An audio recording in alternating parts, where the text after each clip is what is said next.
Good day, I'm Theodore Henry, and this is your JIS News for Thursday, December 7.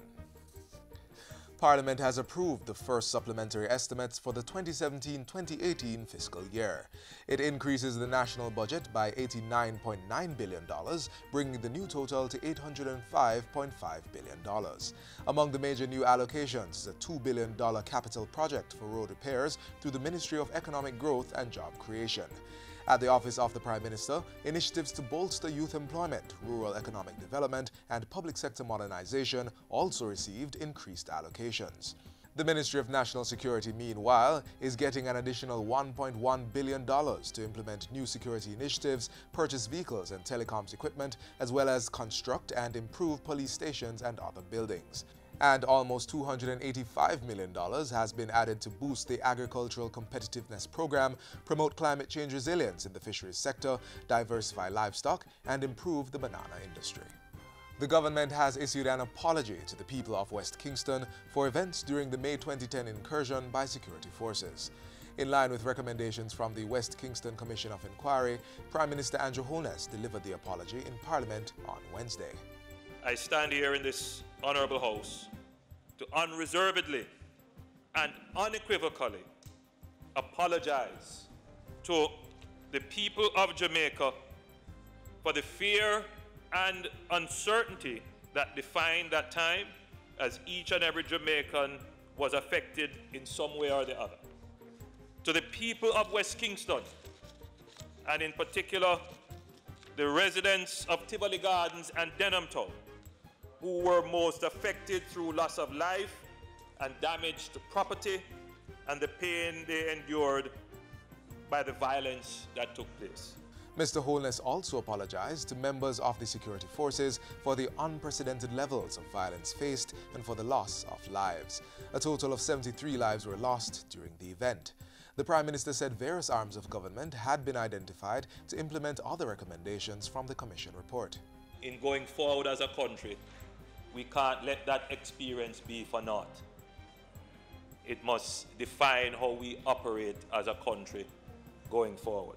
Mr. Holness also confirmed that his government would be resuming the bipartisan dialogue on national issues, which was initiated in 2006 to deal more specifically with crime and violence. The Prime Minister said the Vale Royal talks would return in the second week of January 2018, though it may not retain the same name.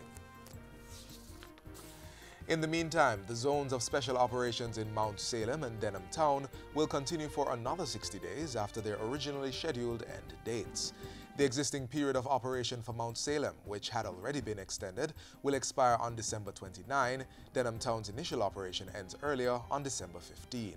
On Wednesday, the House of Representatives approved the two resolution orders calling for the extensions, which were tabled by Prime Minister Andrew Holness earlier in the sitting. He said the decision was taken after consultation with the Security Force Joint Command in both areas.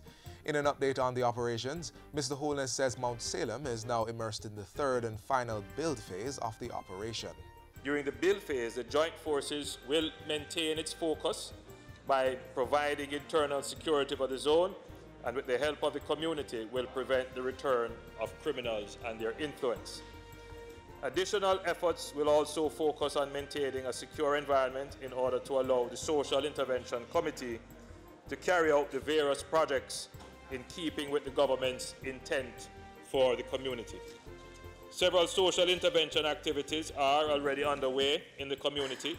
Denham Town is in the first clear phase and will soon transition to the hold phase of the operation. Like Mount Salem, there have been significant gains in the Denham Town zone, and the outlook is promising. The Ministry of Culture, Gender, Entertainment and Sport has finalized and launched a 10-year National Strategic Action Plan to eliminate gender-based violence. The plan was launched in collaboration with the Bureau of Gender Affairs, a division within the ministry, and the High Commission of Canada. The NSAP GBV focuses on 5 strategic priority areas: prevention, protection, intervention, legal procedures, and protocols for data collection. Earlier this year, the Joint Select Committee of Parliament on the issue received submissions from the public. The committee is set to reconvene shortly to review the recommendations and arrive at consensus regarding the way forward.